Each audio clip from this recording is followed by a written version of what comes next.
আমার বার্থডে গেছে 21 তারিখে। বাবাই একটা পার্সেল অর্ডার করেছিল আর সেই পার্সেলটা এসে আজ পৌঁছালো, মানে 25 তারিখে। তো চলো, আজ যখন এসছে সকাল সকালই ফোন এসছে বাবার কাছে যে পার্সেলটা এসছে। তো চলো এটা ওপেন করা যাক, দেখি এটার ভিতরে কি আছে। তো ফটাফট আমি কাছে নিয়ে চলে এসেছি, এবার এটাকে ওপেন করার পালা। আমি বুঝতে পারছিলাম না যে কোন দিক দিয়ে খুলবো, তারপর ভাবলাম না এটা তো আঠা, মানে দেওয়ালে লাগানোর জন্য। তারপরে এপিট ওপিট করে দেখলাম না এই পাশ দিয়ে খোলা যায়। তো চলো খোলা যাক, দেখি এর ভেতরে কি আছে। তো এই হচ্ছে গিফটটা। আমার তো বেশ ভালোই লেগেছে, তোমরা বলো তোমাদের কেমন লাগলো, আমাকে কিন্তু অবশ্যই কমেন্টে জানাবে। আর এই একটা গিফট পেয়েছি, এটা হচ্ছে আমার এক কাকি দিয়েছে, এটা আমার একটা ফ্রেন্ড দিয়েছে, আর এটাও আমার একটা কাকি দিয়েছে।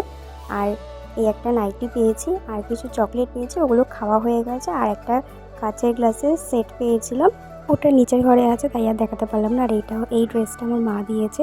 তো দেখা হচ্ছে তোমাদের সাথে নেক্সট ভিডিওতে, টাটা।